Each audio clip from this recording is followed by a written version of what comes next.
Alright, we're back to question 6 part 2. We're left with 7 more marks on acid bases and titration, so let's move on. So this one here is on mole concept, and what we have here is we have really lengthy formulas that might just put some student off. So we have potassium phosphate, which is this formula, reacting with calcium chloride solution, which is this formula over here. And the first thing they want you to do is to actually balance the equation. So you can see the dotted line before the formulas.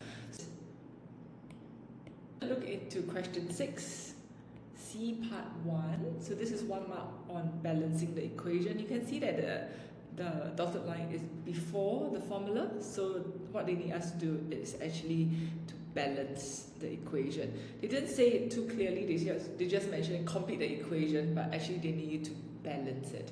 So in order to balance equation, what you want to do here is to split the equation into the left side, so before the arrow and after the arrow, left and right side. So 2 sides over there, and you would need to look into the blanks. Okay, I'm going to look into this blank here.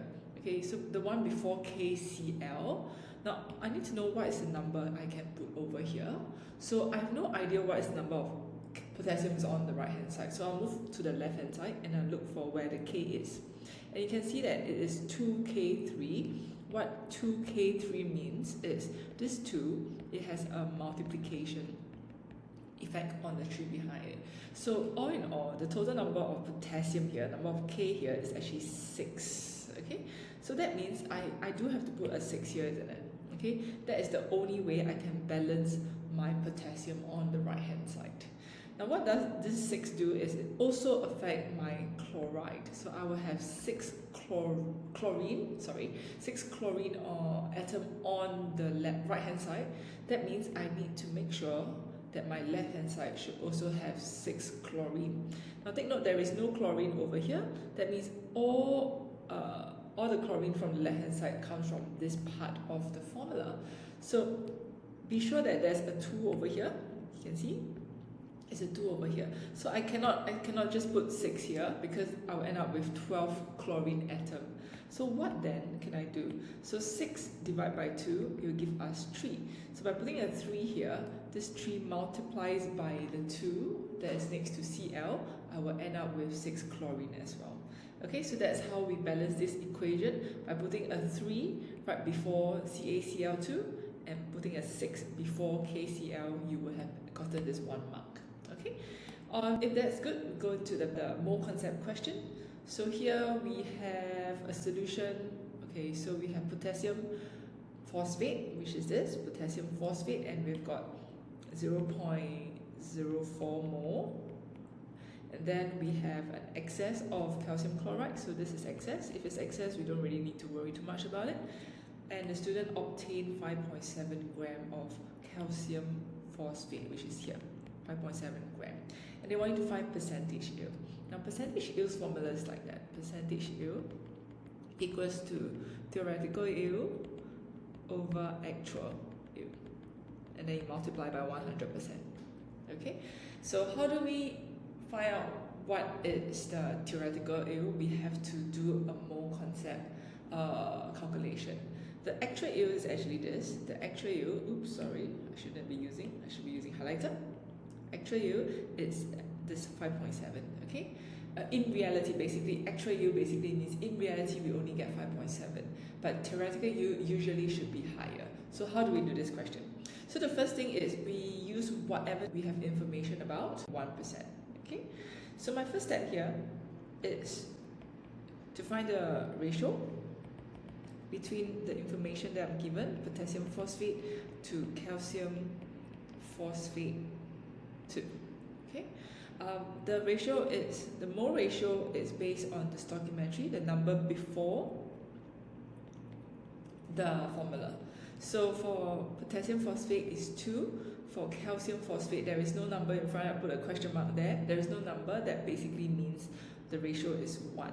So for every 2 mole of K3PO4, I will produce 1 mole of calcium phosphate.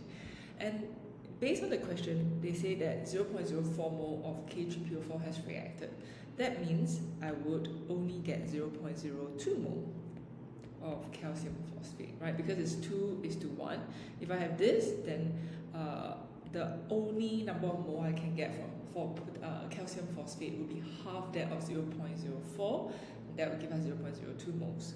Then step number two is I want to use the triangle to calculate what is the mass of calcium phosphate that can be produced in theoretical. Okay, so theoretical yield or mass that can be produced, okay, would be mole multiplied by mR. The number of mole is 0.02, I got it from here, multiplied by mR, which is 310, because we are focusing on calcium phosphate, isn't it? Just want to be clear here. Okay, and we end up with 6.2 gram.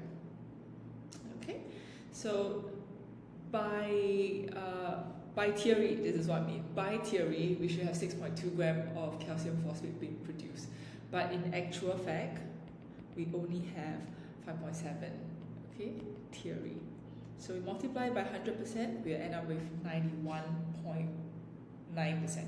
Okay, so that's our 3 marks over there. Okay, finally, we are looking at how to prepare salt. This is also a very popular question in paper 2 hot favorite question. But every year they change the type. Okay, so here we have got calcium phosphate, and they want you to prepare pure, and it needs to be dry sample of calcium phosphate from the mixture at the end of the reaction. Now, what is this exactly? This is where students get confused. It is actually referring to this one. Okay, so calcium phosphate at the end of the reaction is this, and take note, it has a state symbol of solid. So what this means is we actually will end up with a precipitate of calcium phosphate. And what a precipitate looks like, it basically looks like this.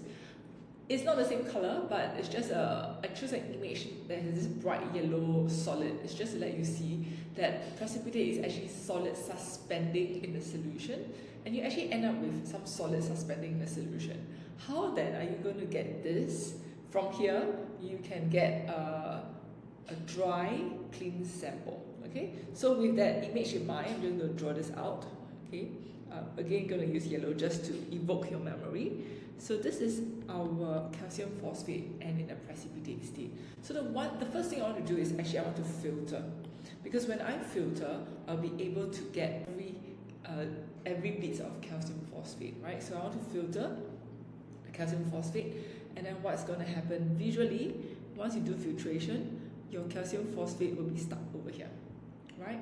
And then you will want to wash the residue with distilled water so that it can be pure. Okay, and then next one, you want to dry it, isn't it? So the next step is to dry. So you can just simply leave it to dry, or dry between two filter paper, or put it in a warm, take note, it's a warm oven. Now, what is a big no-no? Okay, is you don't heat it directly over Bunsen burner. Now, why this is a big no-no? Because this will not leave you with calcium phosphate, a hydrated calcium phosphate. What you end up with is you get the anhydrous version. Basically, all the molecule in this crystals will be evaporated off. Okay, so this is a big no-no. You also don't want to put it in a hot oven. So the adjective that you use before the oven is really important here. Okay, so from a precipitate, you simply just need to filter, wash, and then leave it to dry. Again, be clear on why you are drying it. My personal favorite is to just pat it between two filter paper. So there we go, we have finished question 6. If this has been good, please like and subscribe. If you find that there are certain parts that are not too clear for you and you want to clarify, feel free to drop me a DM. Alright, see you in the last question.